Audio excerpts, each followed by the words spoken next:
thank you, Jim, for that introduction. And I guess the real thing that Jim should have said is I'm actually kind of a slow learner, because every year Jim sends his email out and he asks for ideas, and I never have a shortage of ideas, right? So I'm always throwing these things out here, and then I haven't learned that when you keep doing that, people are like, well, that's a great idea. Why don't you run with that and take that on and do that? So I wind up, doing things like this, and I just keep my mouth shut. So one of these days.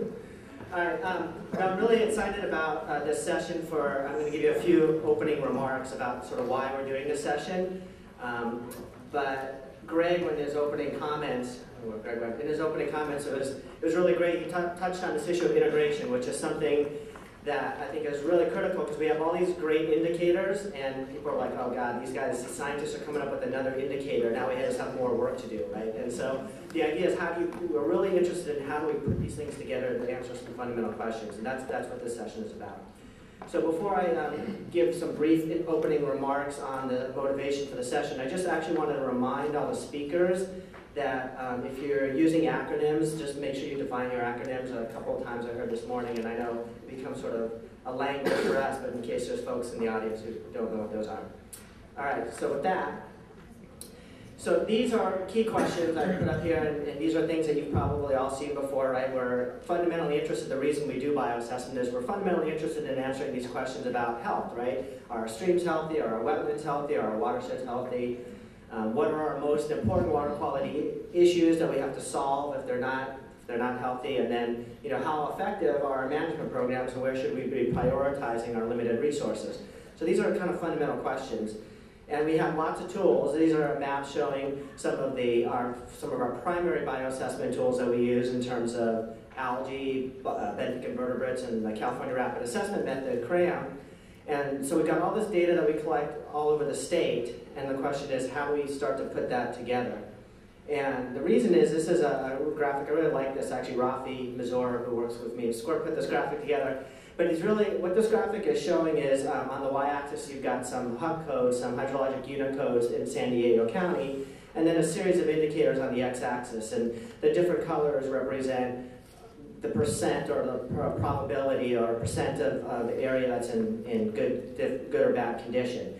And so really the point of this graphic is that if you look across the x-axis at these different indicators, sometimes they tell you the same story, and sometimes they don't tell you the same story, right? And so it's how do you take the information from these different indicators and try to use them together to understand these fundamental questions, answer these fundamental questions about health and what's going on. And so this is a map from our Southern California Stormwater Monitoring Coalition, and it just shows where we have disagreement between some of our indicators. So you have some dots here that show where one or the other of our indicators are showing a different answer. And so again, it points to this issue and we expect that, right? Because different types of organisms are going to respond to different stressors, and so they don't always track together. But the issue is, how do we use this information that we're getting from these different indicators together to do a more integrated assessment?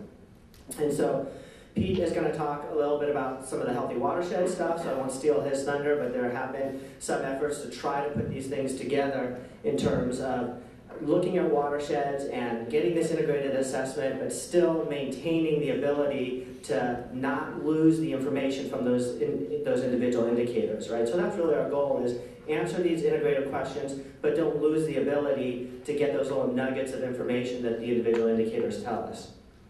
And so there's been lots of efforts to do this. These are just a couple of examples of past efforts to do report cards and integrated scoring, and so there have been efforts, and these continue to be ongoing. But it's challenging, and this is a paper that was published in 2009, and what this really just shows is, on the x-axis you have a bunch of different indicators across different taxonomic groups, and on the y-axis, and on the x-axis is basically an R value. And what it shows is that there's low concordance or low agreement oftentimes between these different indicators. And so when you look at different taxonomic groups, oftentimes they don't agree. And so again, it points to this issue of how do we resolve this lack of concordance in an integrated assessment. And so when you think about how to put things together, there's lots of critical issues to deal with. And again, Brock is going to talk about some of this, so I won't steal his thunder, but there's a lot of things about what data goes into the integrated index and how do you put them on a common scale and how do you core them together, do you weight things differently, and so there's lots of decisions that have to be made when you take these independent data sets and put them together. And that's really what this session is about, is delving into some of those issues and some of the kind of the under the hood issues that you have to resolve to do an integrated index. And so I put up here the goals for the session, which you can read, but we want to explore some of the critical issues, like what are those key decision points we need to wrestle with if we're going to try to integrate. Some examples of efforts that have been going on in the state to try and solve this problem, and then discuss future directions, because we're clearly not done. There's a lot more work to do, and so at the end, we'll have some discussion about where do we go next with this and how do you want to be involved. So this is our overview of the session, and I'll be introducing the speakers who will give you sort of a lot of the details. As I said, Brock's going to start off and talk a little bit about some of the challenges and sort of frame some of the issues a little more comprehensively.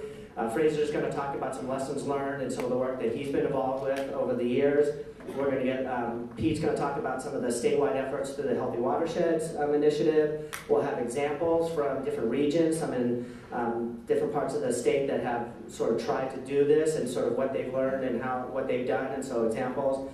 And then we'll finish up at the end with some work that Chris Solik and Betty from SWRCB have been doing to try to tie all this back to beneficial use assessment, because at the end we want to try to bring this back. And as Jim mentioned, at the end of the day, after the session, before you go to the happy hour tonight, so we'll wedge it in there, sort of pre-happy hour, we'll have, for anybody who's interested in this room, some additional discussion about where we might go next in terms of trying to make this connection back to beneficial uses and how we might form a group to work on this and carry this effort forward.